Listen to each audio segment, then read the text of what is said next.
Welcome to Daily Wisdom, Walking the Path with the Buddha, a podcast shared by David Roylance. This podcast is dedicated to guiding you to completely eliminate the discontent mind and the suffering it causes by attaining enlightenment. Learn and practice the teachings of Gotama Buddha that will guide you to fully attain a peaceful, calm, serene, and content mind with joy.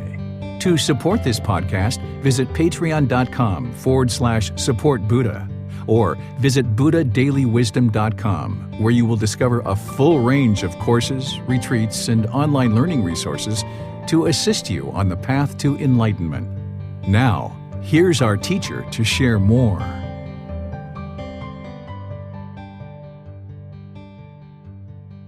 Sawadee Kap. Hello and welcome to Daily Wisdom, Walking the Path with the Buddha. Today we're going to be discussing symbolism of the teachings, reminders through imagery.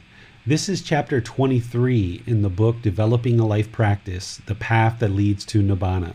In this chapter, I help you to understand the various imagery and artwork that's used in order to represent the Buddha's teachings.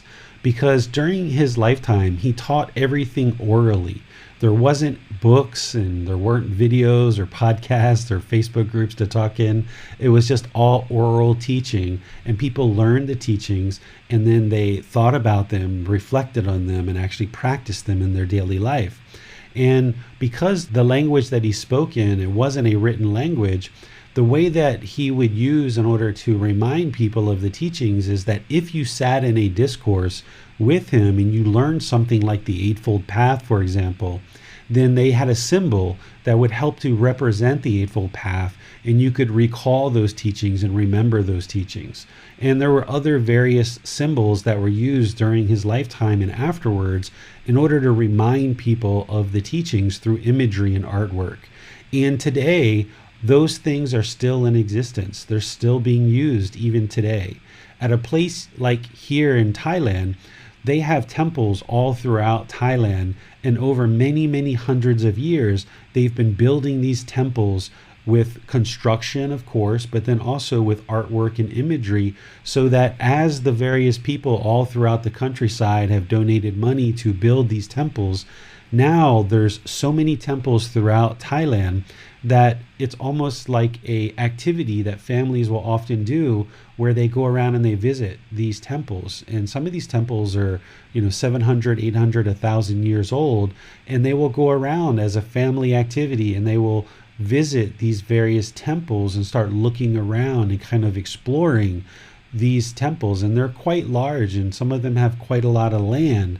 And with the teachings actually embedded in the architecture and in the artwork and some of the other aspects of building and construction of a temple, it's almost like a little bit of a scavenger hunt, that if you understand the teachings of the Buddha, as a family or even as an individual, you can go into these temples and it's almost like a library. You can look at the artwork, you can look at the buildings, and it speaks to you. And the more that you understand the teachings, the more you're in touch with them, you can actually glean more and more information about these people who constructed the temple 800 years ago, and they embedded this artwork and certain things in the architecture of the temple. They're trying to share something with us. It's like a decoding a message almost, kind of like the tomb drawings on an ancient tomb in Egypt. You can do this with temples. And because Thailand has this long history of building temples, it's now a activity that people can do. And because these temples are donated in terms of the land and the money to actually construct them, the Thais have the ability to now enjoy going around and actually seeing these various temples, because the temples have been here for so long and they're just open and accessible to all people. In places where we might come from, like maybe the UK or Australia or America, temple construction isn't as old. It doesn't have as much history. So now since the last 50 years or so, temples are starting to be built in the Western world, and more of them are starting to be constructed with various artworks and things like that. So even in your home country, wherever you are, if you go visit temples, the things that I'm going to be sharing with you today, you might actually observe these symbols in the various temples that you go visit. But over the course of many generations, as more and more Buddhist temples are built throughout the world, they'll be able to embody these artwork and these symbols in order to create that same kind of atmosphere that we have here in Thailand, where people can go around and actually spend time on the weekend or during the day in order to see these various temples and kind of glean understanding and teachings from the actual construction and the artwork itself. If you don't visit temples, but you just kind of are interested in Buddhist artwork, there's lots of that online. There's lots of books that have Buddhist artwork. And the more that you understand about the symbolism of the teachings, but first understanding the teachings themselves, then when you look at this artwork, either online or in books or other places, these artworks will actually speak to you more. So this is one of the reasons why this chapter shows up at the very end of the book, because once you understand the teachings, having been in this program for whatever length of time that you've been studying and studying the book that I share, now that you understand the teachings, it's a good time to introduce you to the symbolism that's been used all throughout history to represent the teachings, so that when you go to temples, when you look at artwork, when you're involved in various Buddhist communities and you see any of these symbols, that you'll understand what it is that you're looking at. And it will actually help to deepen your practice, because you'll be able to recall the teachings because of these symbols, and seeing the imagery will remind you of the teachings. So I would like to thank you for joining today. I think it'll be a very interesting class to look at some of the imagery and symbolism as it relates to the teachings, and give us a chance to kind of talk a bit informally about some of the things that maybe you've seen in various venues that you visited. But I will first share with you some kind of standard things that you'll see in various temples and various artworks to help you kind of start getting acquainted with the various symbols and things that you're going to see in Buddhist art. So let's go ahead and start exploring some of this. Remember, if you have any questions at all as we go through the teachings and through what we're going to be sharing today, that you always have the opportunity to ask questions. You can, in Facebook and YouTube, type in your question in the comment section. And of course, you can do that in Zoom as well. And then in Zoom, you can raise your hand electronically and ask your question directly. For those of you guys that are in Facebook, YouTube, or Zoom, if you put your question in the comment section, our moderator, Max, will be sure to get your question asked during the class. But if you're in Zoom, you have that extra ability to raise your hand and get any help that you might have with any questions or follow-up questions that you might have. Hello, all you podcast listeners out there. This is David. I would like to let you know that this podcast is related to chapter 23 in the book, Developing a Life Practice, The Path That Leads to Nibbana.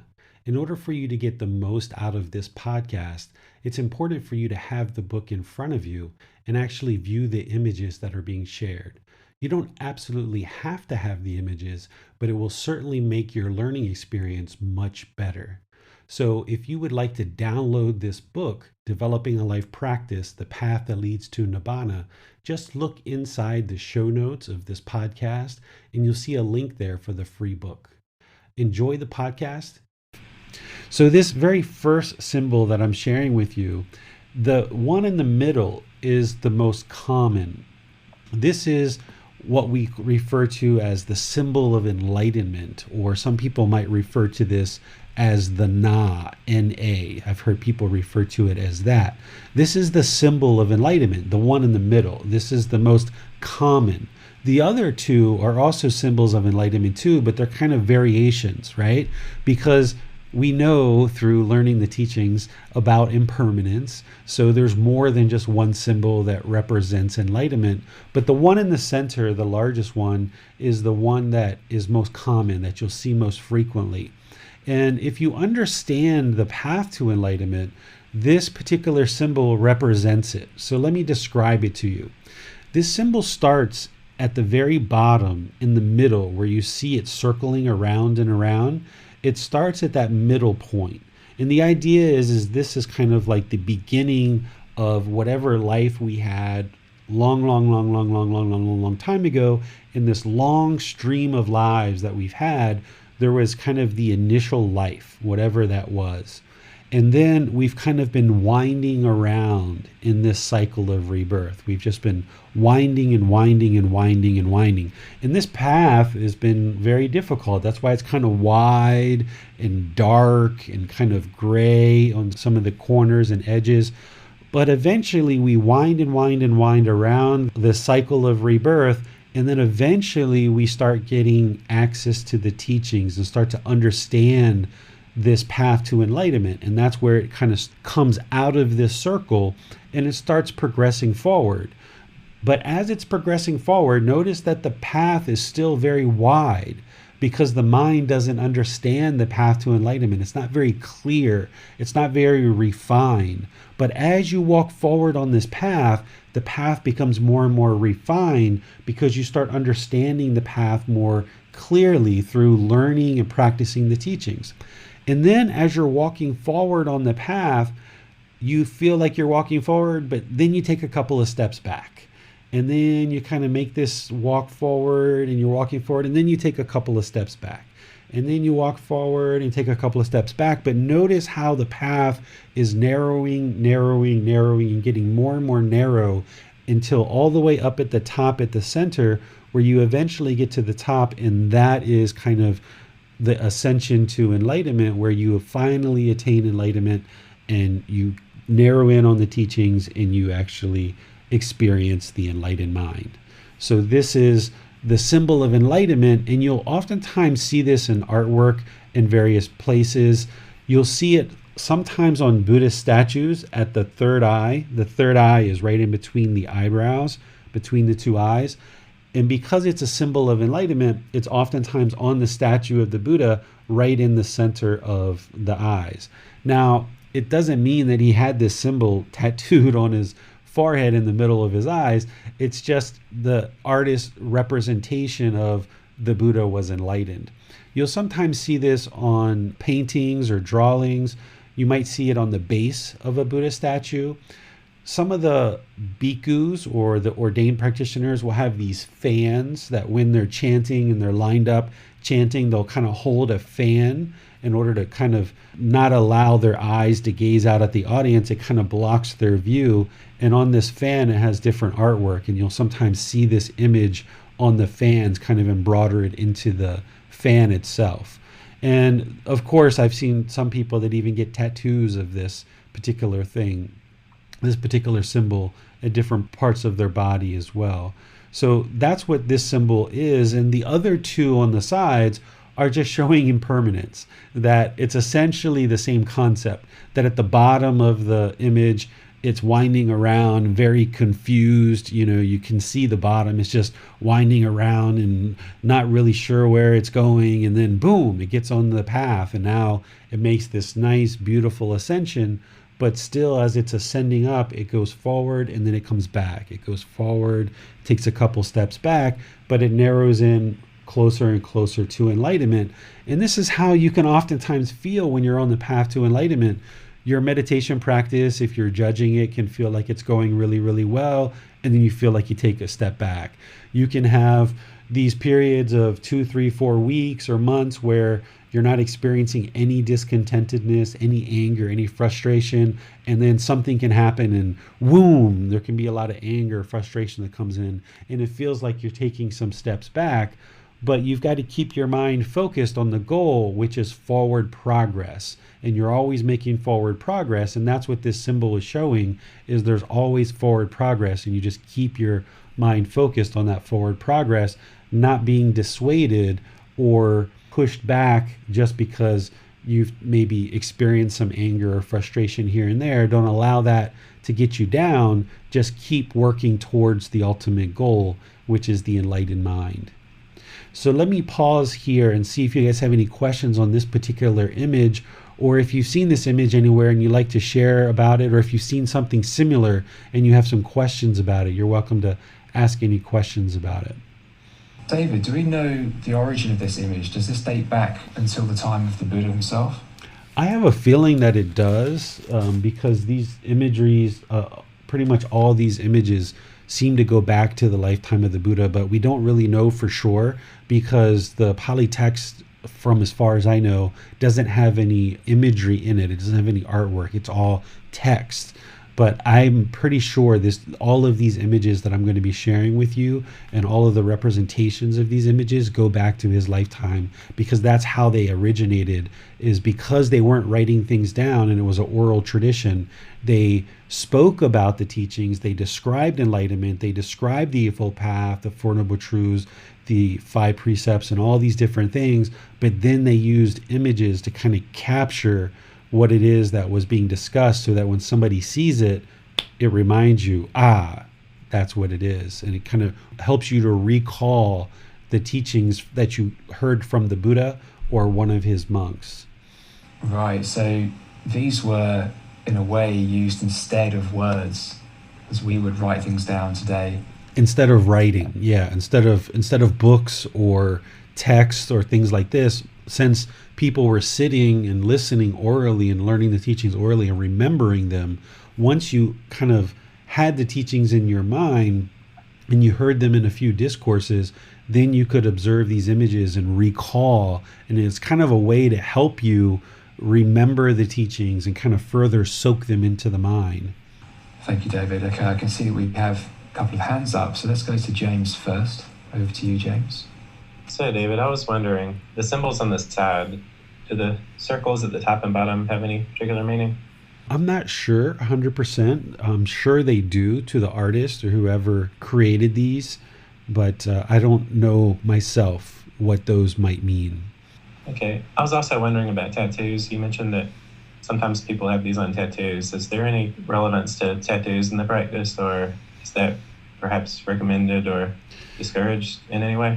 Yeah, the Buddha, when he taught the monks not to do tattoos, in terms of don't learn the skill and actually apply tattoos, because he was really interested in them focused on learning and practicing the teachings, so that then they could offer the teachings to the lay people or to the household practitioners, because it's the household practitioners that are going out and working and having all these jobs, and then as they build up and accumulate resources, they're sharing those with the ordained practitioners, and the ordained practitioners are living off of the effort and resources of the household practitioners. There's kind of like this interdependency between the household practitioners and the ordained practitioners, because it's the household practitioners that are working and providing the resources, but it's the ordained practitioners who are learning the teachings and practicing them, getting more and more enlightened, that now, because they're getting this womb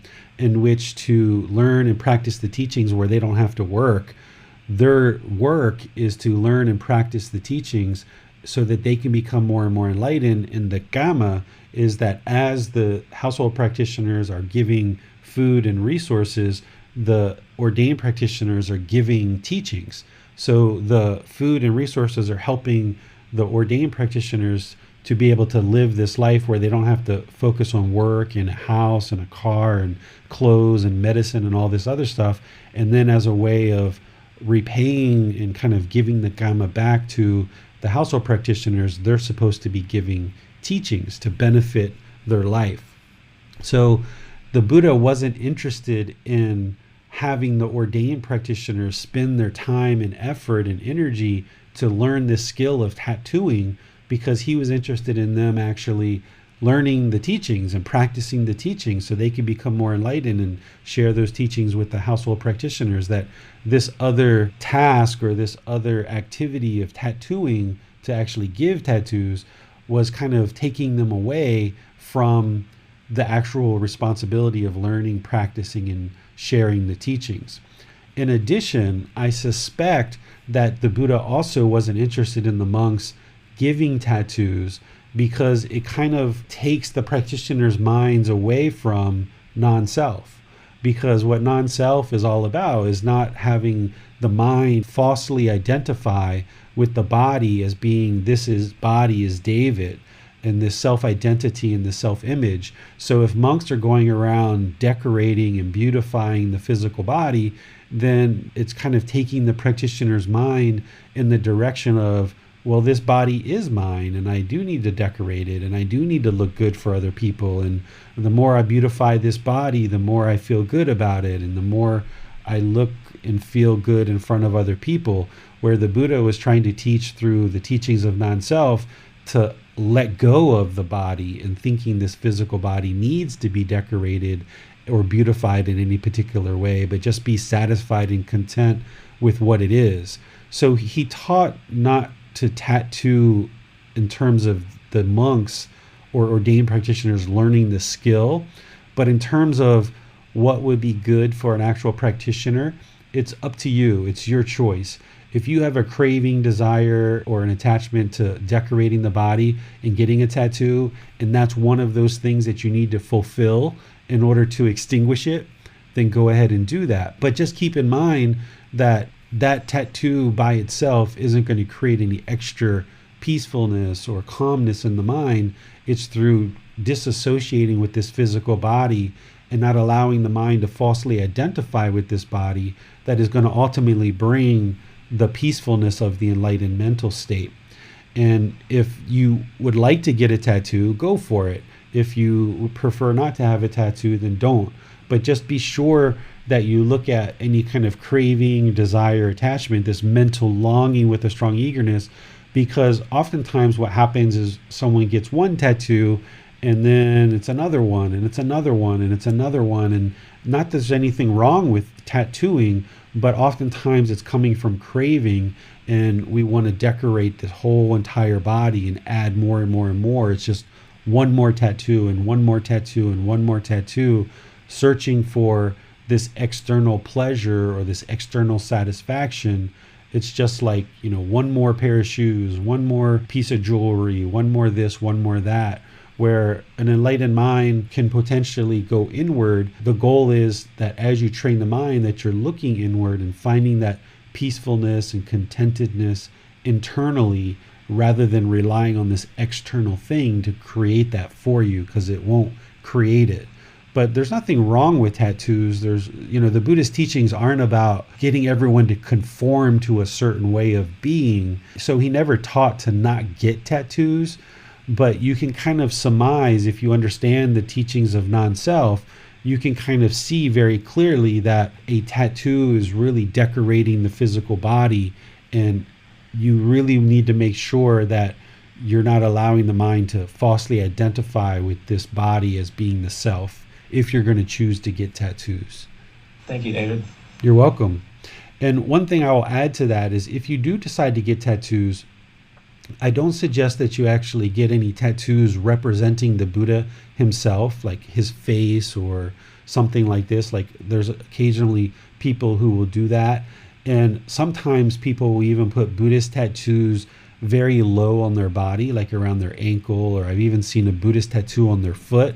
Like, in Buddhist culture, this is like really disrespectful, because in Buddhist culture, the feet are considered the lowest part of the body, the most dirty, the most degrading part of the body, and the head is considered to be the most sacred, where like in Buddhist culture, you wouldn't just walk up and tap somebody on their head.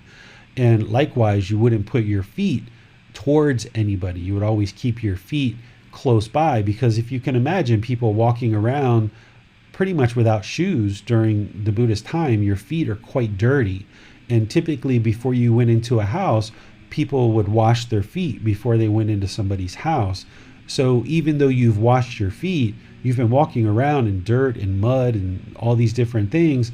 And the last thing you would want to do is sit down in the middle of somebody's living room and point your feet in the direction of somebody else. So it's considered to be very low level, dirty part of your body.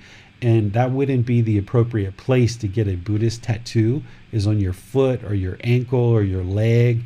If you're going to get any kind of Buddhist tattoo, I would think you would want to do that kind of in the upper body as a way of kind of showing more respect. But where you do it and if you do it is totally up to you. Okay, let's go to you next, Rhonda. Good morning, everyone. My question is about the first symbol specifically. And at the top, there's a circle. And inside that circle, there's a symbol. It sort of looks like a 35, but it's not a 35. I've seen this symbol many, many times. And ironically, it's been on a number of tattoos that I've seen on men in particular. But I've seen it in artwork. I've seen it in many places. And I just wondered, as a standalone, I've seen it. So I just wondered if this one had any particular meaning in the Buddhist practice. Your eyes are much better than mine, Rhonda, because I can't see inside there where you're seeing the 35. But I blew it up. Yeah, I don't know what that might mean. I can't even see that. But from what I've described to you so far is pretty much what I know about what this whole symbol means. There could be very subtle things that people might say in addition to what I share, but what I've shared is what I essentially know about this particular image. But yeah, your eyes must be really, really good, Rhonda. I just saw a quick message flash up, and it was Nick, and he may be right. I think what he said was it may be the symbol. Yes, I've seen that, and that looks like a 35. Yes, but that may very well be it. That's not from Thai culture, but I've seen that from, I think it's Indian culture, if I'm remembering correctly. Okay. All right. Well, thank you. Thank you very much. You're welcome. Okay, thank you, Rhonda and James. And David, it seems we have no more questions this time. Okay, so let's go to the next bit of imagery.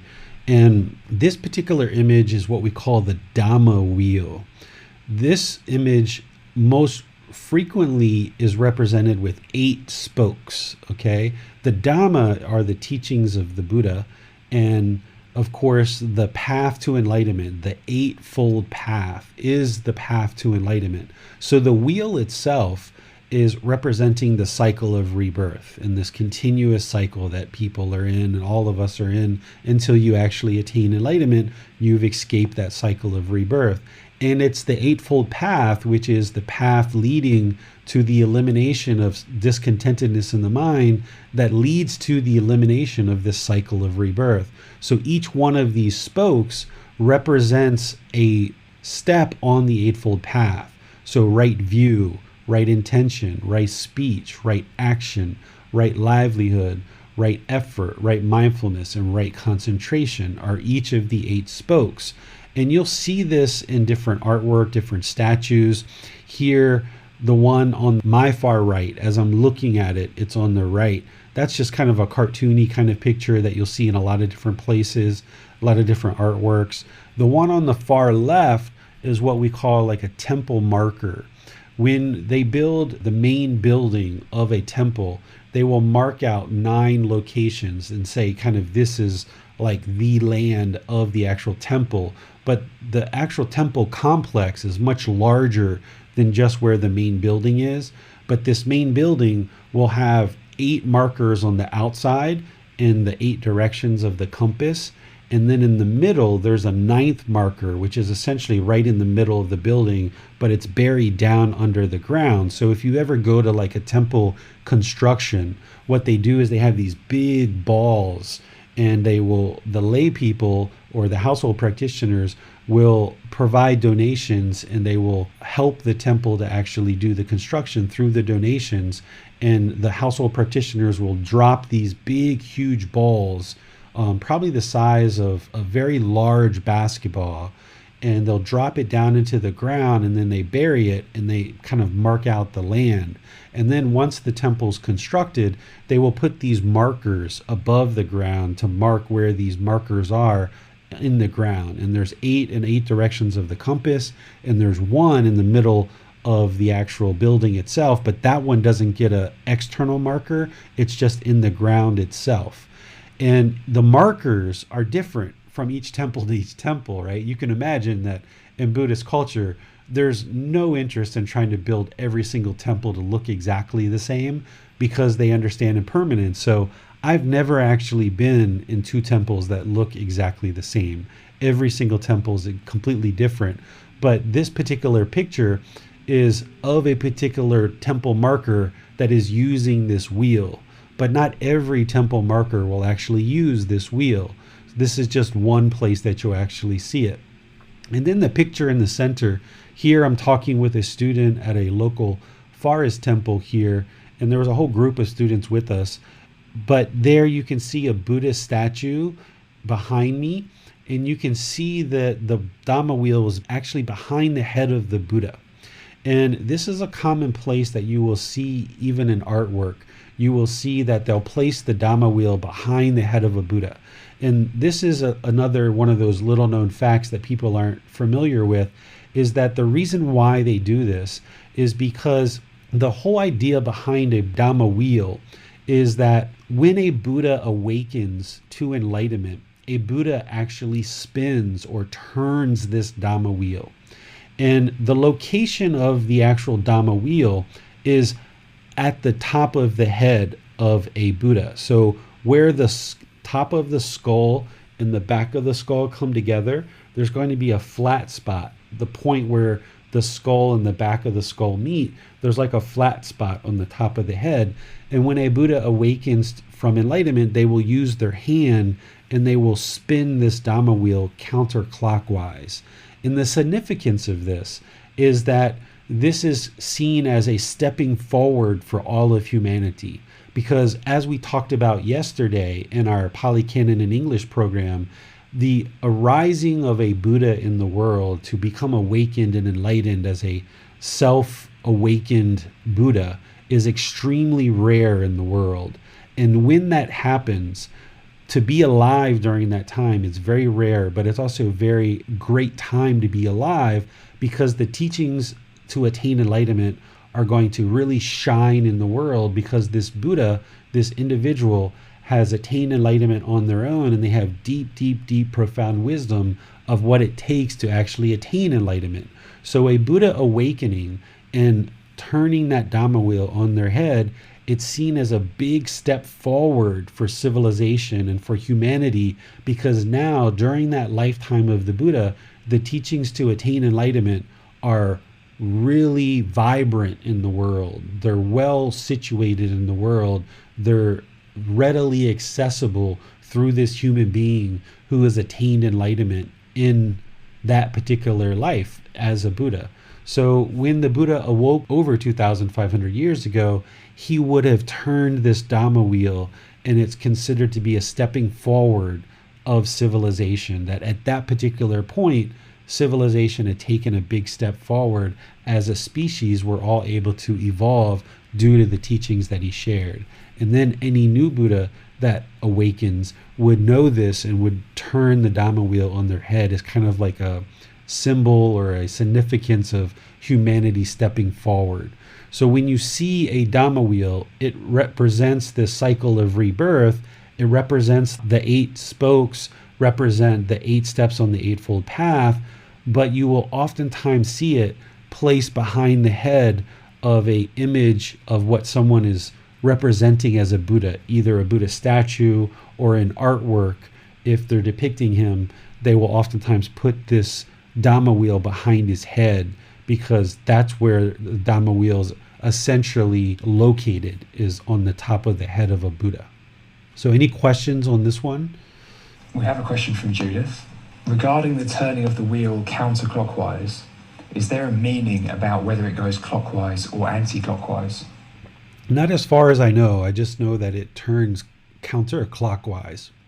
It spins counterclockwise. But I don't know why it's counterclockwise. We have a question from Manal.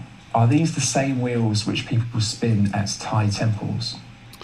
I know that some temples will have bells that they spin, but that's not really a Thai thing, but a lot of Thai temples will incorporate that. It's really from Vajrayana Buddhism, which comes much later after Theravada Buddhism. And Thais tend to incorporate things from other traditions to allow people to feel comfortable. But I've never seen one of these that actually gets spun by any individuals, but I've seen bells. If you've got a picture or a video or something, Manal, that you've got and you want to send it to me, I can look at it and take a look at it. But I've never seen that myself. Occasionally, David, I've heard of people talk about the third turning and the fourth turning, and I wasn't sure what it meant. Perhaps you can shine light on that. Yeah, some people say that there were multiple Buddhas before Gotama Buddha. They say that he wasn't the first Buddha. And I've seen some places in the Dhamma that say that.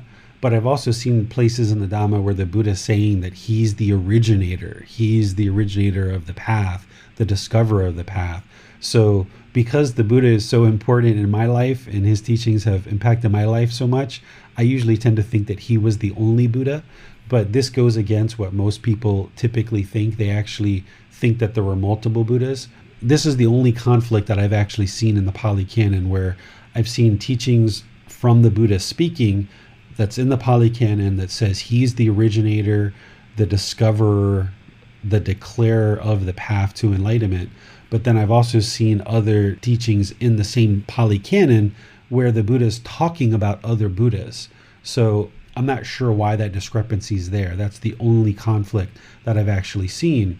So if there were previous Buddhas to Gotama Buddha, then there would have been multiple turnings of this Dhamma wheel. And what people say is Gotama Buddha, I think, was the fourth turning or the fifth turning of the Dhamma wheel, and there were previous turnings before him. But essentially what it's coming down to is a Buddha has awoken. And we kind of use this story of turning of the Dhamma wheel just to kind of signify this awakening of this being who struggled through countless lives to get to this enlightened mental state. And once a Buddha awakens, they're going to dedicate the entire rest of their life to sharing the teachings into the world to help as many people as possible to attain enlightenment, and leave the teachings in a condition that upon their death, they can continue to help people attain enlightenment. So it's a huge step forward for all of humanity to have a Buddha in existence. And this Dhamma wheel is one of the ways that we signify that. We have a clarification from Judith. She asks, so Gotama Buddha didn't talk about previous or incoming Buddhas? I've seen him talk about previous Buddhas, and I've seen him talk about the next Buddha as well. I've seen both of that in the books, and you'll see that when you get these and when we study, we're going to actually be exploring that. But I've also seen in his Dhamma, in these books, where he talks about, I'm the discoverer, the declarer, the originator of this path to enlightenment. So this is the only conflict that I've ever seen in all the Dhamma teachings that I've actually studied that is based around Buddhas, is how many Buddhas, or if there even was Buddhas. And a lot of people, the vast majority of the world, will say there has been other Buddhas besides Gotama Buddha. But from my standpoint, I don't see any evidence of that. Sure, there's stories of it. And sure, there's people that will have statues that'll say, oh, this was the first Buddha, this was the second. But where are their teachings? We don't see any of them anywhere. And because I don't see any evidence of their teachings, and I have this Pali canon where the Buddha says, I'm the originator, the discoverer, the declarer of the path, and he even says, unarisen and undeclared before me, which is very clearly spells out that, hey, I'm the one who discovered this path.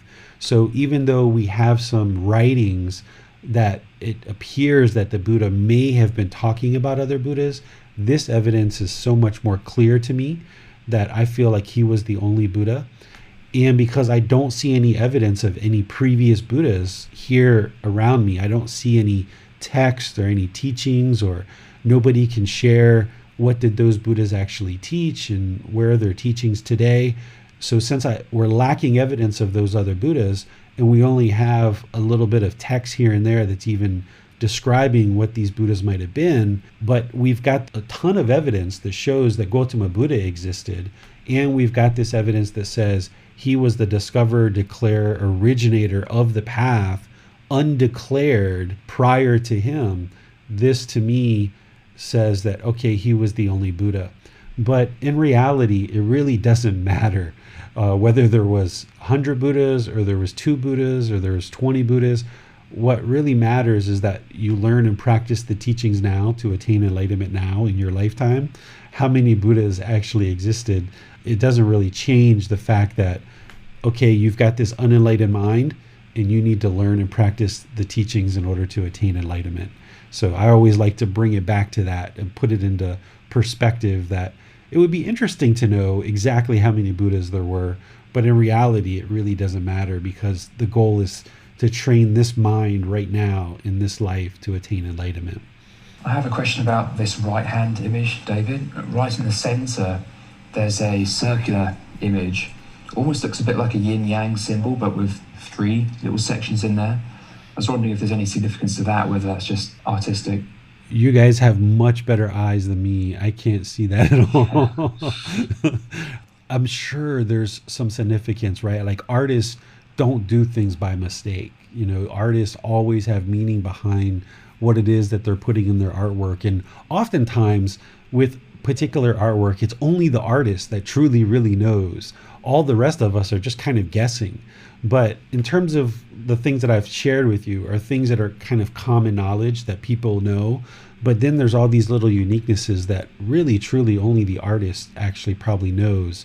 And all the rest of us just like to speculate and guess. And that's kind of what makes it fun to look at artwork, is to try to get into the mind of the artist and what were they thinking and what were they trying to create? What's the message they were trying to share with us? And it just kind of like intrigues the mind. And that's one of the fun parts of going to temples and looking at all these different artworks. Sure. All right. Well, thank you, David. We have no more questions. Yeah, and by the way, while we're talking about visiting temples and going to see these different artworks, as you've probably seen with a lot of the pictures that I share around the different online classes and Facebook and social media, that's one of the things that I do is I take students out to different temples here in Thailand and show you these teachings and show you these things in real life. So that's what this one picture is here, is I was leading a student tour to a forest temple and taking them around and showing them different things at the forest temple. And then after this, we left and went to another temple up on the mountain, which is a different type of temple. It's not a forest temple that is considered a city temple, but it's actually up on the mountain. So they have different flavors and different feeling at each of the different temples. So that's something that you can do if you come here to Thailand, is you can go out and look at the different temples on your own, or you can take a tour, or if you're here learning with me, then I can take you out and show you a lot of this stuff here at the temples in Thailand. Really fun thing to do. All right, this next picture is the picture of some lotus flowers. And lotus flowers have been used throughout Buddhist culture as symbolism of enlightenment as well. And there's kind of 2 different aspects to the lotus flower. There's one where you'll see a closed lotus flower, which is the one on the top. And then you also see an opened lotus flower. And the reason why they're using a lotus flower, and I'll get to the meaning of what it is, but the reason why they're using a lotus flower is because a lotus will grow typically in a pond or some kind of water, and the roots are down into the murky mud and deep, deep, deep down into the murky mud. And then it grows, and it grows this nice long stalk, oftentimes much higher than the water itself, before it will finally bloom. And the idea is that the roots going down in the deep, murky mud is symbolizing craving, desire, attachment, this mental longing where the mind holds on into this polluted, murky mud, right? That's what the roots are symbolizing. And then as you learn and practice to train the mind, it's like growing this stalk, this really strong stalk or stem, as it ascends and rises over this murky water. And that's what's essentially happening as the mind becomes more and more enlightened. It's ascending up over this murky water with this nice strong stem. Well, then eventually the lotus flower is in this kind of bud, this closed bud. And when you see a closed lotus flower, what this should remind you is that every being has the potential to attain enlightenment someday. So a closed lotus flower, and you'll see this not only in artwork and things like this, but you'll even see this if people have Buddhist statues. They'll put either real lotus flowers or fake lotus flowers, and they'll have them closed typically. And the closed lotus flower is to remind you that, hey, you have the potential to attain enlightenment. You just haven't bloomed yet, but you have the potential. And then once you see the bloom and the opening of the lotus flower, this is a symbol of enlightenment itself. So oftentimes around statues of the Buddha, they will have open and bloomed lotus flowers.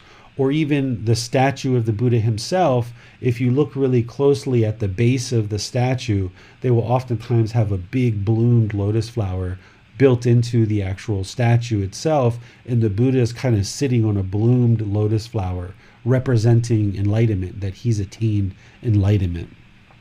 So we use these lotus flowers to remind you of the deep craving, desire, attachment into the murky mud, and then the strength and ability to grow your practice and rise above that craving, desire, attachment with the potential to attain enlightenment, but then eventually actually attaining enlightenment by blooming. And that's what it feels like when you actually attain enlightenment. It's like you're blooming into the world, and now you can see so much more of the world. Things are more colorful, things are better smell, the world is more bright and more brilliant. It's like you've bloomed into this, wonderful human being. So any questions on the lotus flower? Do people still tend to see this as a symbol of enlightenment, David, in Thailand and possibly in India?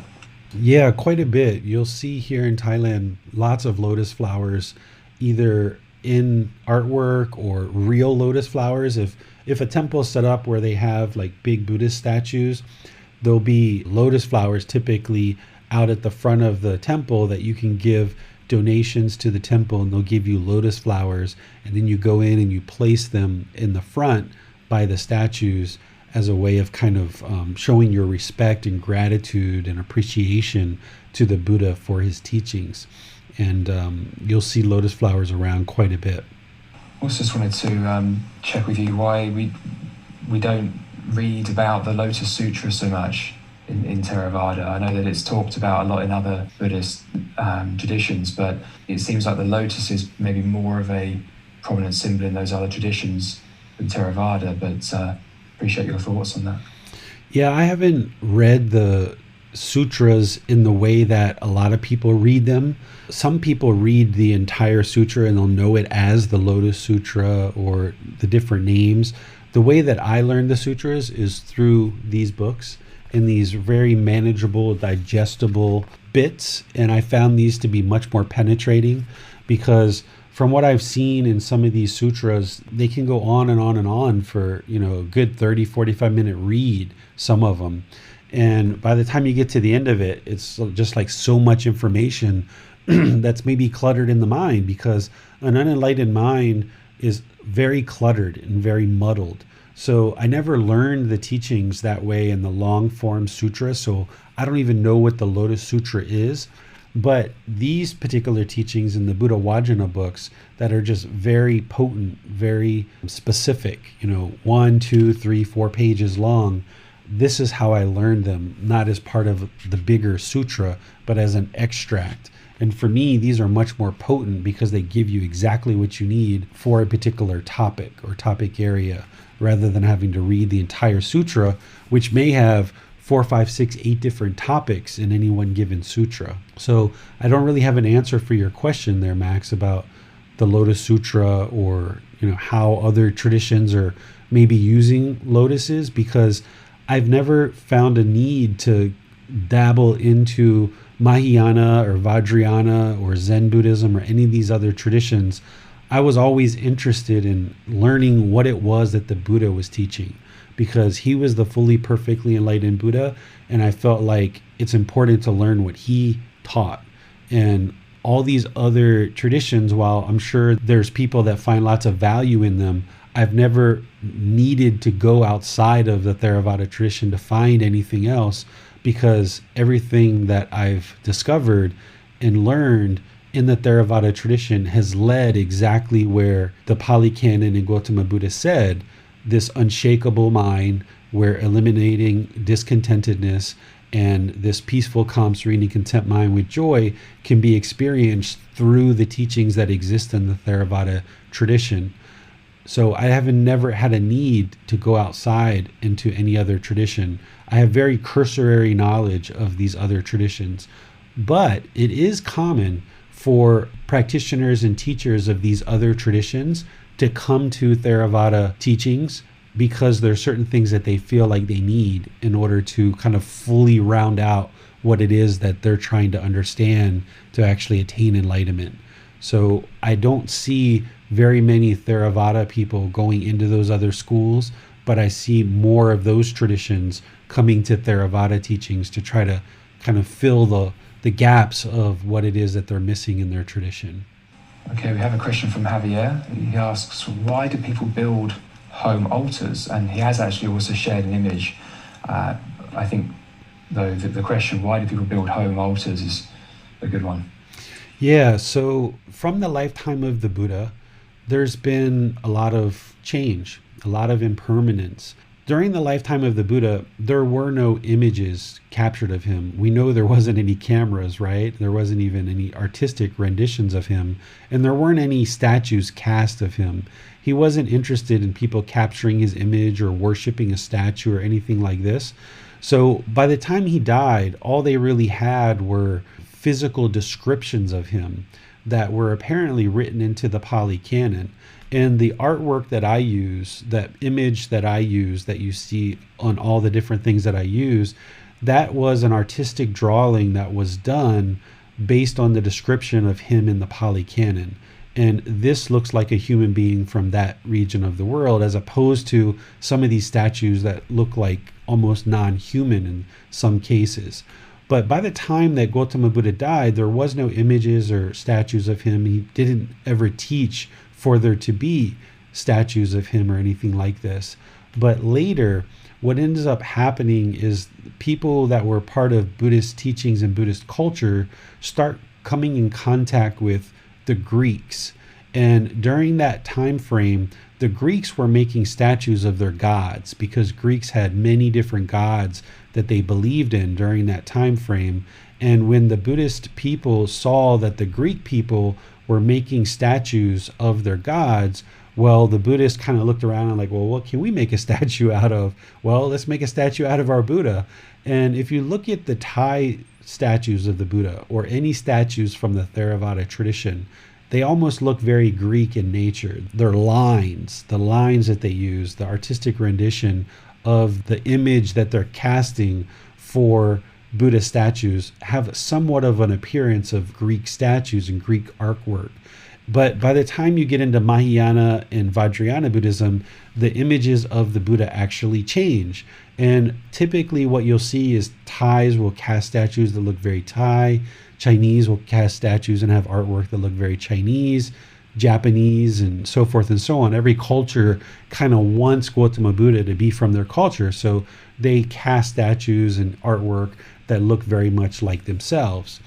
So as these artworks and as these statues are being created more and more, and impermanence comes in and people get farther and farther away from the teachings of the Buddha, people start making these altars and these special spaces where they're now not just casting a statue, but they're starting to make offerings of flowers and food, and they're starting to bow to the statues, and some people even pray to these statues. There's all kinds of superstition around the statues. Some people think that the spirit of the Buddha is actually in these statues, and they'll tell you that the spirit of the Buddha is in there, and they're actually going to pray to the spirit of the Buddha. But this is really, really far away from what the Buddha ever actually taught. But the people believe this, and some people believe that that's what this path is about, and they can't understand anything different until they choose to reach out to a teacher who's actually teaching what it is that really leads to enlightenment. So the reason why we have these statues and we have these altars is because people wanted them. They craved them. They had desire, attachment. The mind had this mental longing with a strong eagerness. And when they saw that the Greeks had their statues, well, hey, we want statues too. they still had craving, desire, attachment. So the main thing that the Buddha was teaching to eliminate is ultimately what precipitates and creates the desire to actually have these artworks and these statues that represent him and have these spaces. But it's important that when you see statues or you see people even bowing and worshiping or praying to statues, that you don't judge them, you don't think badly of them, but you have compassion for them and loving kindness, concern for their misfortune. And you understand that not everybody's going to have the same exact practice as you, and they don't need to, but someday, either in this life or some future life, if they get in more contact with what the true teachings are, then they can make better progress on this path to enlightenment. And it's important that because you're learning the real teachings and you see the truth and the condition of your mind improving, that you don't look down on others or judge others, because that would be opposite of what it is that these teachings are truly about. Thank you, David. We have no more questions at this time. All right, so let's see what the next one is. The next one here is kind of a combination of two that I've already been talking about. This symbol of enlightenment where it circles around at the bottom and winds its way up, but then there's a lotus flower at the top, right? So if you understand some of the imagery that I've already talked about and some of the ones that I will talk about as we go forward, you're also going to see different variations because of impermanence, and different artists will have different renditions. They might actually choose to create something that combines multiple things. And this is where it can get really fun, that if you know this symbol of enlightenment is the symbol of enlightenment, and a lotus flower is also a symbol of enlightenment, here you see an artist has actually put both of these things together in order to represent enlightenment. And this is just one that I got off the internet as I was looking around and looking for different artworks. I was like, oh, wow, this one's kind of cute. Somebody actually combined two together. And this is all impermanence, right? So let's move to the next one. I don't suspect you guys have any questions about this one, but if anyone does, feel free to ask. The next one that I would like to share is this one where oftentimes in Thailand, they will build temples with steps, a lot of steps leading up to the temple, or even if it's just a building on flat land, they will have steps that lead into the main building, because the building's going to be raised up a little bit higher. It's not going to really be on ground level. And at the front of the steps, there's almost always, not always of course because of impermanence, but almost always, particularly in Thai culture, there's going to be this big kind of almost dragon looking snake at the two sides of the stairs. And what we call this in English is we call it the Serpent King, or the Naga. Okay, this Serpent King, and the reason why these statues and this artwork is at the front of the steps has a particular story to it. And I'll tell you the story, and then after I tell you the story, we can extract some teachings from this. Whether this story is actually true or not, I don't know. We'll never really know. But whether it's true or not doesn't really matter, because as you hear this story that I'm going to tell you, if you understand the story, you can start to extrapolate some teachings that will actually help you on your path. And by the time you understand the story, then I can explain to you why it's situated at the front of the stairs of most temples here in Thailand. So the story goes that during the lifetime of the Buddha, there was this Serpent King who was a serpent, so they are in the animal realm, but they were so close to becoming a human that they were able to transform their body from a snake, or this Serpent King, to look like a human. And because this snake was so close to being reborn into the human world, he was able to do that even though he was an animal. And what he would do is he would transition his body, his form, from a snake into looking like an ordained practitioner, like a bhikkhu. And he would kind of like sneak into the Dhamma talks with the Buddha, looking like a monk. And he would have a robe on and he would have a human body, but in reality, he's a snake, but he would appear on the outward appearance to look like an ordained practitioner. And he would go in and he would sit and listen to the Dhamma talks of the Buddha. And he would learn the Dhamma and he would practice the Dhamma. And this was helping him to accumulate better and better condition of the mind, even though he was a snake and he had an animal consciousness. Well, as the Buddha was talking, as I've shared in previous talks, it wasn't uncommon for people to fall asleep during his talks, because as you learn the teachings more and more and the mind awakens, oftentimes as you're releasing the stress and the burden of carrying around craving, hatred, and ignorance, that the mind becomes very sleepy. This is why when you meditate, you might actually become very, very sleepy, because it's the mind awakening. You're laying down the stress and laying down the burden, so therefore you become very sleepy. So as the Buddha is talking in his Dhamma talks, the monks start falling asleep, and so does this serpent king who's appearing to be like a monk. And when they all fall asleep and their consciousness goes to sleep, this serpent king loses his consciousness because he's sleeping, and he transitions back into a snake without his awareness. And then slowly the ordained practitioners, the bhikkhus, start waking up, and they start seeing this snake in and amongst their people. And of course, not all the monks are enlightened, so they start becoming fearful. And they start becoming scared of seeing this large snake amongst them. And the people go off and they get the Buddha and they bring the Buddha over to where they are to observe what's going on. And of course, the Buddha, being a fully perfectly enlightened Buddha, he's not scared. He doesn't have any fear. He knows that he hasn't caused any harm to this snake, so no harm's going to come to him. So he walks over and he starts conversing with the snake of like, what's going on? Why are you here? And the snake says to him, like, I would like to learn the Dhamma. I would like to attain enlightenment. And it's said that the Buddha kind of is like, silly snake, you're still in the animal realm. You can't attain enlightenment yet. You're still in the animal realm. You're going to have to wait until you're reborn into the human realm in order for you to attain enlightenment. And it looks like things are going pretty well for you, because you're able to transition yourself into becoming a human. So it looks like your next birth is going to be a human. And that's the time when you can learn the Dhamma and practice the Dhamma and actually attain enlightenment.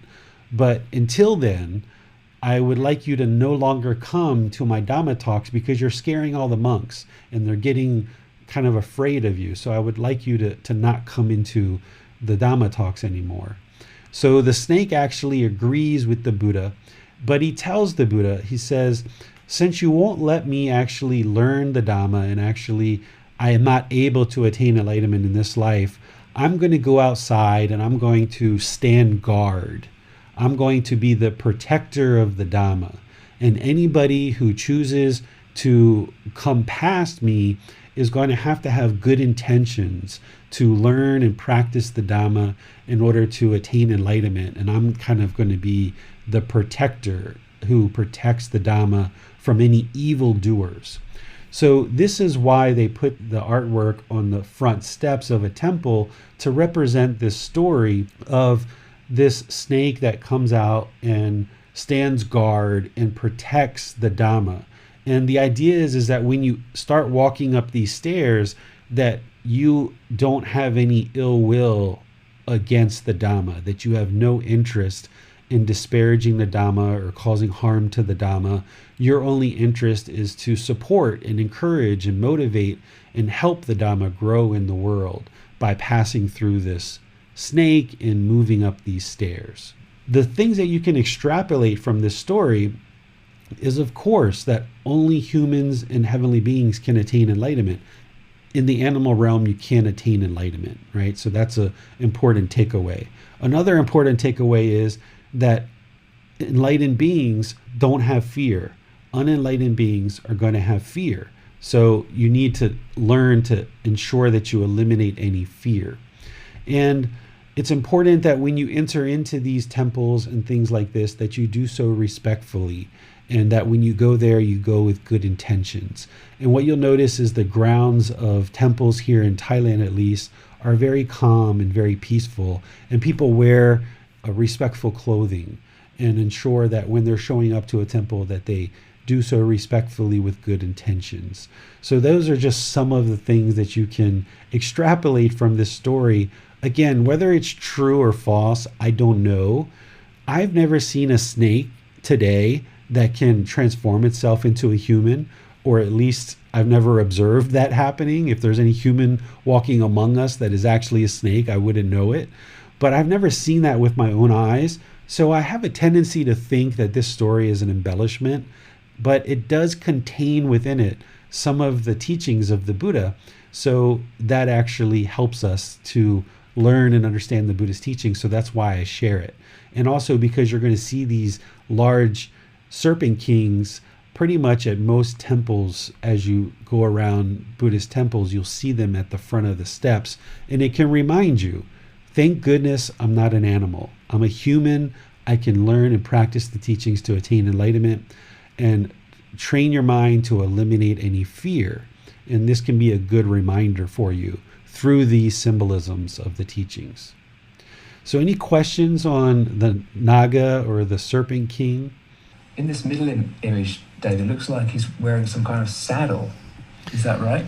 Yeah, what you're going to see is, like a place like Thailand, the people who live in Thailand today actually at one time resided in the land that we call northern Vietnam or southern China. Back then it wasn't northern Vietnam and southern China, but that's the original region of the world that the people who live in Thailand today actually originate from.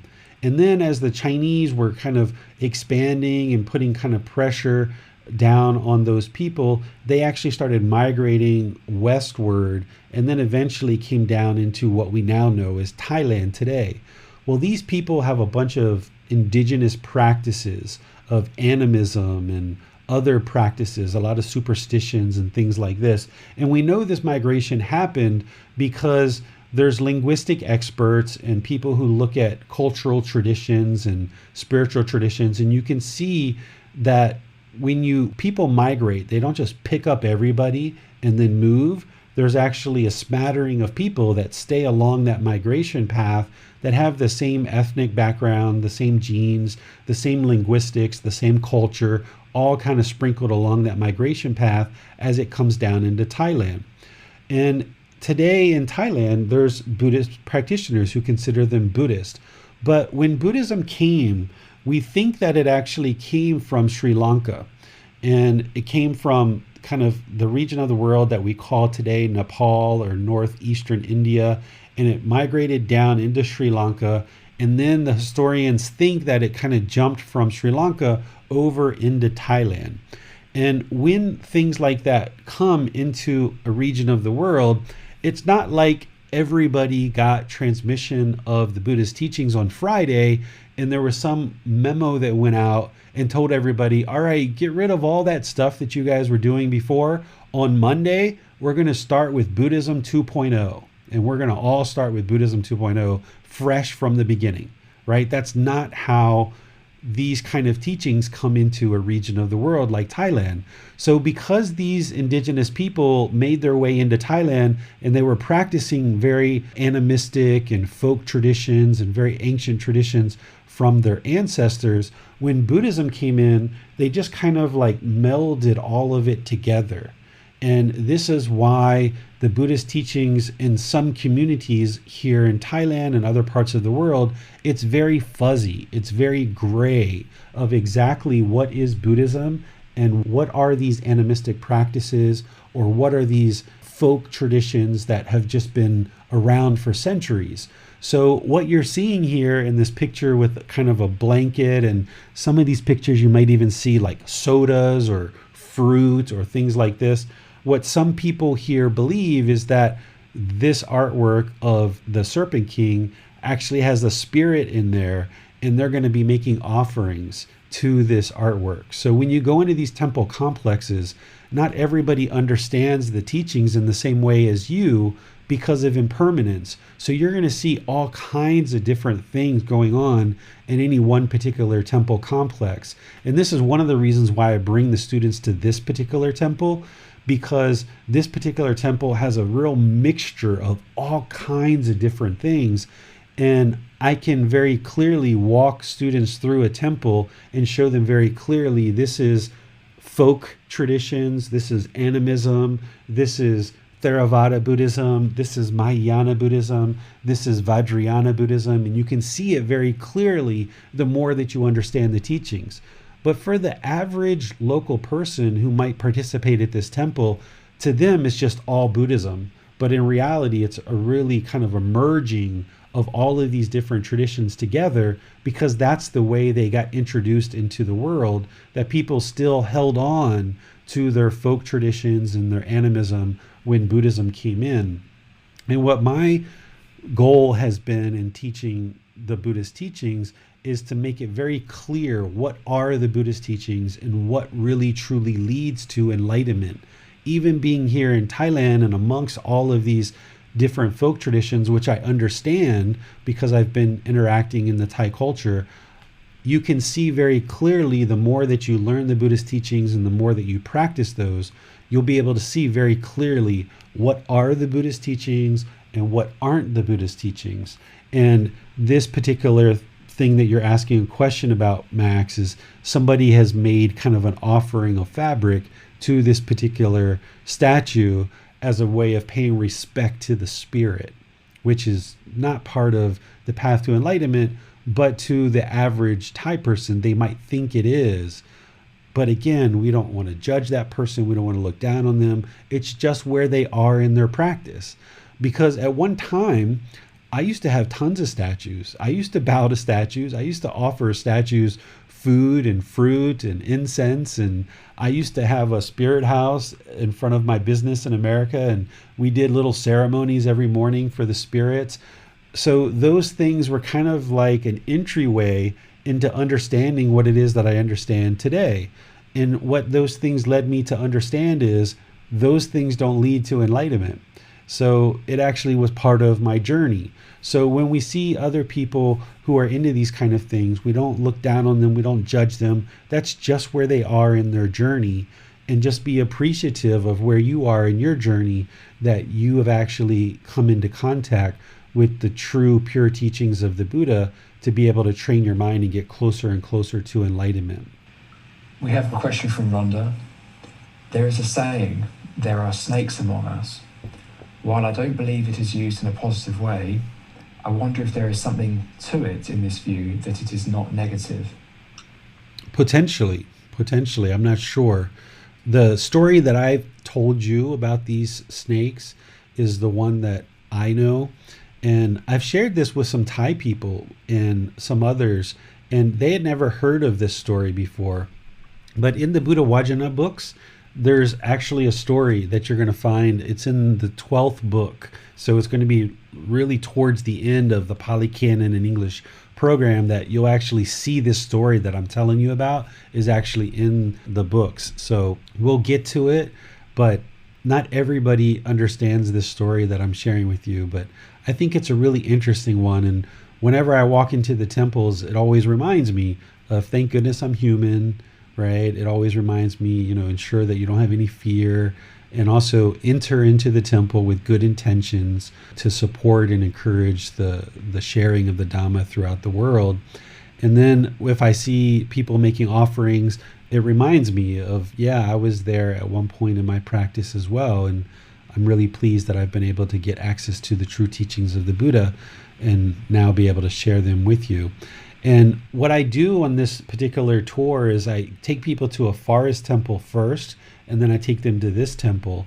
And you see a very different perspective between the forest temple and this particular temple.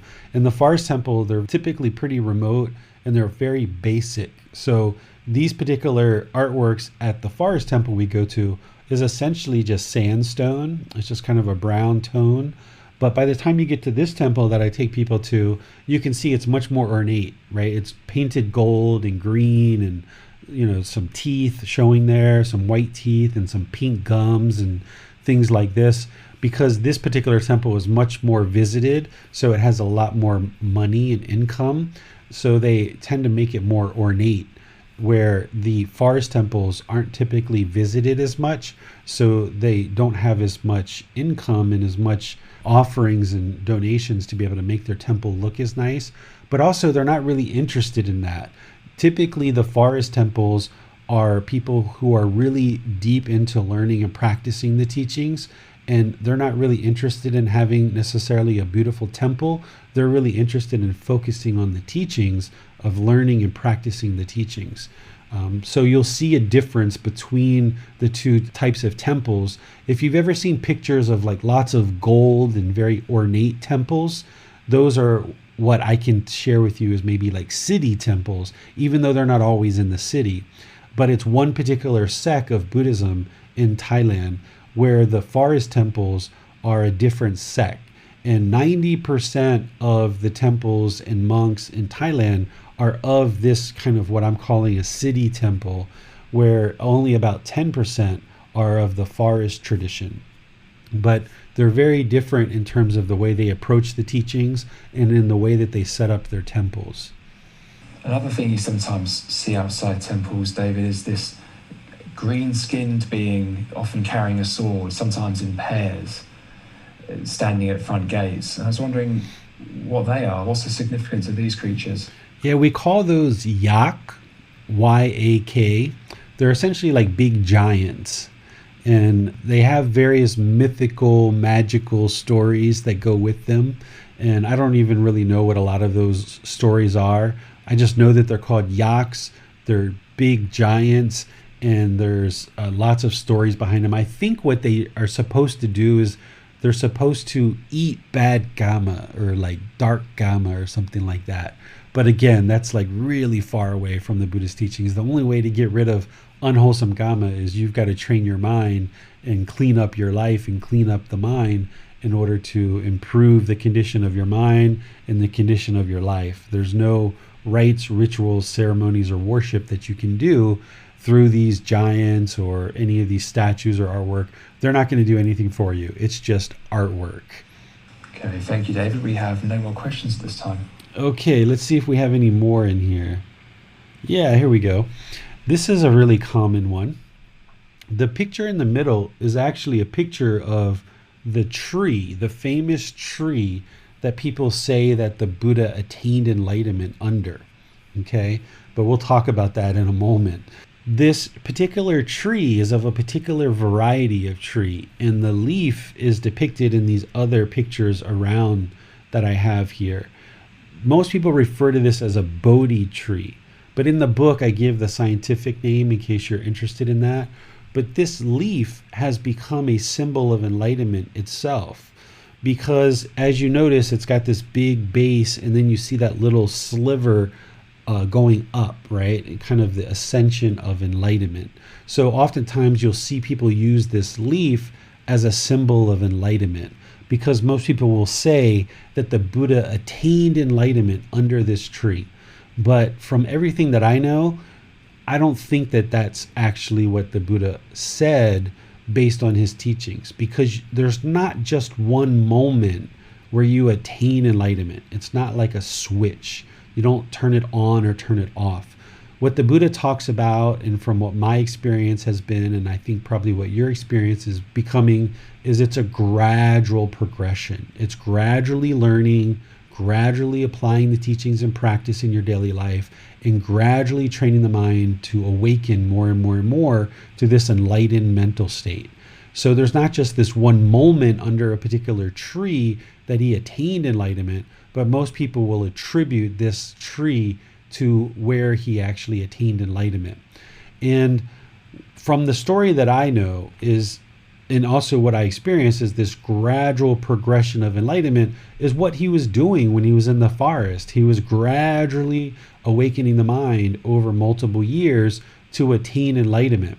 And the story that I know is that he contemplated for 7 weeks at this tree. And he contemplated whether or not to share the teachings with anybody, because he knew that he had attained enlightenment. Because a Buddha attaining enlightenment, it's very clear to them that they've attained enlightenment, and it's also very clear to them that they are in fact a Buddha, which means he deeply understood the teachings of what it took to attain enlightenment. And if these teachings were going to come into the world, it was going to be through him.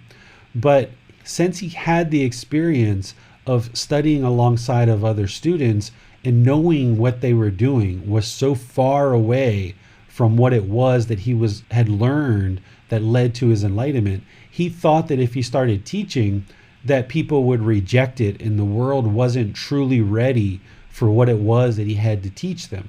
So for 7 weeks, he contemplated at this tree whether or not he should actually teach, because he didn't think the world was actually ready for what it was that he had to share. Well, we know the end of this story is that at the end of the 7 weeks, he ultimately does decide to teach. He does share the teachings.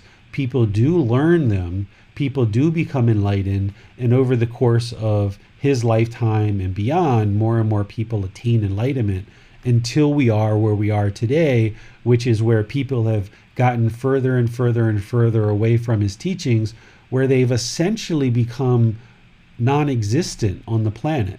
Sure, we have temples, sure, we have ordained practitioners, but the quality and the purity of his teachings have essentially disappeared exactly as he predicted.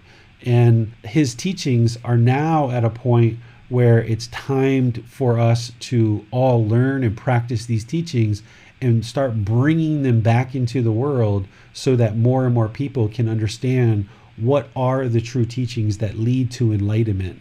Not this mystical, magical, mythical, legendary stuff, not this worship and rites and rituals and ceremonies, but the true teachings that you can learn and practice that lead to training of the mind, that you can independently observe the truth for yourself, acquire wisdom, and then through that training with that wisdom, now the mind awakens and it becomes more and more peaceful, calm, serene, and content with joy.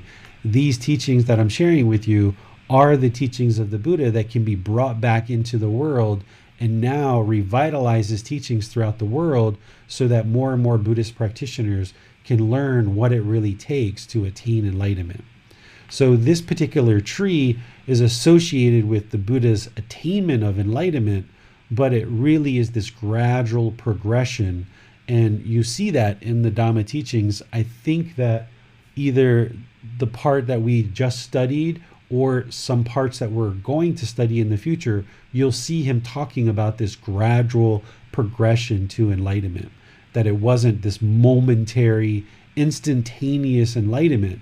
So if you hear anybody talking about that, that's not what the Buddha actually taught, and that's not what you're going to experience. It's this gradual progression. And if you see this leaf, then it's an association with this tree and with actually attaining enlightenment. So any questions on this particular tree or the leaf? You mentioned, David, this leaf is a bit like the enlightenment symbol we saw earlier. I'm interested to know if you think that symbolism generally is something that exists naturally in the world, or is it purely what we make of it? It's us assigning meaning to the symbols, right? So this tree that the Buddha happened to contemplate at for 7 weeks, it just happened to have this leaf, right? And this leaf gains that meaning. And it just so happens that the shape of this leaf and that little swivel coming off, or that little thin string there, kind of lends itself to appearing very much like what we would think of enlightenment as you ascend to this higher consciousness. So it just so happens that it worked out that way, and we've assigned this meaning to it. Or, as we develop this symbol of what enlightenment is, there was first had to have been the understanding of this cycle of rebirth, this wide path, this gradual progression, and then the stepping back and stepping back and stepping back, but eventually becoming more and more narrow. So as people experienced enlightenment, then people understood it, then it inspired certain artists to create artwork and symbols around what it is that they understood that led to their enlightenment. So once people attain enlightenment, if they're artistic and creative, they're still going to be artistic and creative Or if they're a business person, they're still going to be a business person as they progress. They'll just be a much better business person or a much better artist because their mind will be so much more peaceful and calm, serene, and content with joy. But it's the meaning that we're associating with these symbols. But we had to have first had these experiences before we could actually assign meaning to these things. Okay, we have a question from Alan relating to the statues. He asks, as I understand it, in early Buddhism, the creation of statues of the Buddha wasn't encouraged. Instead, elaborate footprints were used in places like Sri Lanka. Are these symbols common in Thailand? Yes, you'll see the footprints as well. And people will make artwork and they'll say that these are the Buddha's footprints, but they're so large. I mean, they couldn't have been a human's footprint. And some people here in Thailand believe that the Buddha actually came here at some point, but there's no documented evidence that we can say with 100% certainty that he did come here during his lifetime. But of course, there's lots of people that would like to believe he did, and that makes them feel very good when they think about those kind of things. But it all comes back to what's really important on this path is your enlightenment. But there are artworks here and lots of symbolism around the foot and the footprint. And oftentimes what you'll see with artwork is you'll see a big, large foot, and it'll be separated into little boxes. So they'll have lots of lines going vertically and lots of lines going horizontally, and there'll be these little squares. And in each individual square, there's typically some depiction of like a rooster or a cow or a goat or a pig. And there'll even be some humans in there as well. And what people say is that this is a representation of the bottom of the Buddha's foot, but these little boxes with these animals and humans in there are actually representing his past lives. So people will use this artistic representation of the bottom of his foot to not only represent that, okay, this is the Buddha's foot, but they'll say that these are little squares are representations of his past lives. Something I've seen in Thai temples, David, is statues of 3 small monkeys. The first monkey covering its eyes, the second one covering its ears, and the third one covering its mouth. Is this a traditional symbol in Buddhism? I haven't seen these too much, but from what you're telling me, those are 3 of the senses, right? That they're covering, and the idea is that we need to guard our sense faculties in order to eliminate our sensual desire. So I can see where those kind of things would be represented. In a lot of Buddhist temples, you will see statues of animals. And you'll even see animals themselves. You'll see dogs and cats and birds. And Buddhist temples are a collection of a lot of different beings alive, but also you'll see statues of roosters and goats and pigs. And all of these are typically around to remind you of the lower realms and the animal realms. And they're always very happy. It's not like, you're going to go to the animal realm. You've got to hurry up and learn the Buddhist teachings. It's not to fear or guilt people into learning, but it's just a little reminder that, stop being so complacent, because that's one of the biggest challenges for most people on this path, or all the people who aren't on this path, all the people who are still out there using drugs and alcohol and involved in sexual misconduct and stealing and lying and killing and all those things that, some of those things that some of us used to do in the past too. There's lots of complacency in the world, and there's lots of harm that's going on in the world. So if you finally start getting on the path and you finally start showing up places to learn and practice the teachings, there's usually some statues and some actually real animals around. And it's just kind of that light, subtle reminder of kind of keep things headed in the right direction, because there's always the chance that you can be reborn back into the lower realms. And now that you're human, don't be complacent. Don't be lazy. When you're on the fence of whether you should meditate or not, and you're not quite sure, meditate, right? Just go forward, just meditate. You've got that 20 minutes, meditate. You're a little bit sleepy before going to bed, Just meditate. Even if it's just 5 minutes, just meditate. Don't allow the mind to become complacent. Oh, I'll read that later, or I'll do that later. Now, of course, if you've been pretty diligent in your study and you've been studying quite well, which I know a lot of you guys have been studying with me for a while, and you take off a day or 2, 3, 4 here and there, and you don't really get to reading or investigating the teachings as much because maybe you're actually busy practicing the teachings. That's fine. Don't feel like you have to have your nose in a book every single day, but just don't allow the mind to ever be complacent. Don't ever give up. I put this in the book somewhere where I just say never, ever, ever give up. I think it's in the meditation chapter, because the mind and the ego and all the things that go on in our life, there's a lot of things to dissuade you from pursuing this path. And don't allow any of that stuff to stand in your way. Don't allow complacency to ever get rooted in the mind. Just always be progressing forward. And don't ever feel guilty or shameful or beat yourself up because things didn't turn out the way you thought, but just always keep your mind focused on the goal of gradually progressing forward on this path. So these statues of the animals kind of help us to keep us reminded to not be so complacent. Got it. Well, thank you, David. We have no more questions at this time. Okay, I think this was the last one. Yeah, that was the last one. So I will go back to full screen so I can see all of you guys, or you guys can at least see all of me. And just thank you guys for joining. I think this is kind of like a nice kind of informal talk. It's kind of nice to see some pictures from some other places. I've got tons and tons and tons of pictures from all the different temples that I've been to, at least in the last couple of years. I've visited about 200 or more temples over the years, just as kind of like looking around and seeing things. As I've shared with you, going into the temples, for me, I'm always visiting Thai temples. So the monks and the people that are there all speak Thai, and I've learned a good amount of Thai, but not nearly enough to be able to learn any kind of teachings with any of the monks or anything like that. But it's really fun to go to these places and see these temples and just be reminded of the teachings. And a lot of these temples will have animals, like I mentioned. Some of them will have lakes and fish and things like this. And one of the things that we like to do at the Buddhist temples is we'll feed the animals.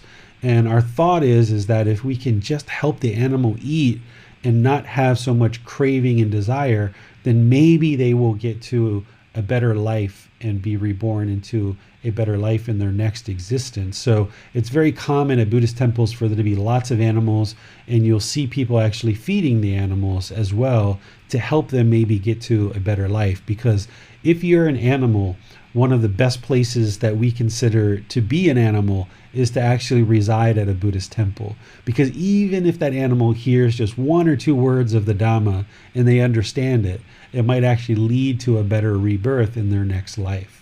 So visit temples, come to places like Thailand, or go to Nepal or India and see some of these places where the Buddha actually lived his life, because you can take this knowledge that you have of the teachings and you can observe it in artwork and in architecture and things like this.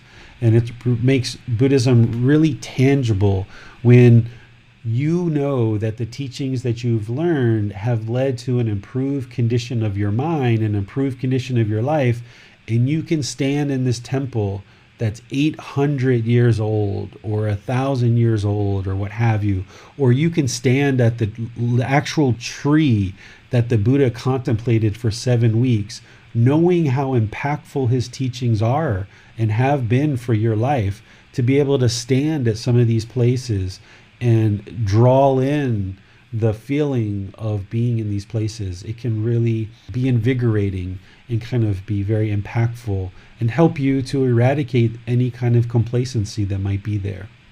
So thank you for joining for today's class, and I would like to welcome you and invite you to return on Wednesday at the same time, 9 o'clock Thai time, where we're going to be doing loving kindness meditation. We will be doing breathing mindfulness meditation, but we're also going to be focused on loving kindness as well this Wednesday. And then on Saturday, we're going to be exploring the latter part of this book, following Dhamma's trail. So we're going to be going from chapter 26 all the way to the end of this book. So if you've got this book, you can be reading that this week so that on Saturday I can help you with any questions that you have there. And then on Sunday, we're going to be in chapter 24, which is misunderstandings of the Buddha's teachings. Because as I just shared, there's lots of different practices that were going on as Buddhism made its way across Asia and into other parts of the world. So even though what you've been learning up to this point are the Buddhist teachings that lead to enlightenment, it's important to share with you some of the other things that you're going to see when you go to some of these temples and some of these communities and some venues that are practicing what they call Theravada Buddhist teachings. What David has taught you is there's no such thing as rites, rituals, ceremonies, and worship in the Buddhist teachings. But some Theravada temples that you show up to, the very first thing they're going to be doing is rites, rituals, ceremonies, and worship, because they're misunderstanding the teachings. So I dedicated this chapter towards the end of the book that now that you've learned all the teachings and you're starting to understand them better and better, now let me help you understand some of the misunderstandings and things that you're going to see in the world in terms of Buddhist teachings, so you can see very clearly what are the Buddhist teachings and what aren't the Buddhist teachings. And that will help bring your focus and clarity to illuminating this path to enlightenment more and more clearly, so that things don't get gray and fuzzy and confused for you. So now that you've learned those teachings in this book, now we'll talk about next Sunday, what are some of the misunderstandings that you're going to see in the world, even within the Theravada tradition, because as we've talked about, his teachings have pretty much disappeared and become invisible to the naked eye until you've really deeply studied his teachings. So this chapter is going to really help to clarify that for you and bring the teachings into more clarity and further illuminate this path to enlightenment. So I'll see you either Wednesday, Saturday, or Sunday, or maybe all of those times. In the meantime, remember you can reach out to me for help through posting in Facebook, through private message, through scheduling a private appointment with me if you'd like to have a personal discussion. So until I see you in one of these ways, have a really wonderful rest of your day. Remember to treat everyone very polite, kind, friendly, and respectful. See you next time. Sawadee khap. Thank you for listening to this podcast. To provide support for this podcast, visit patreon.com/support Buddha.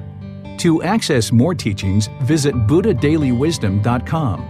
There, you will discover a full range of courses, retreats, and online resources to assist you on the path to enlightenment.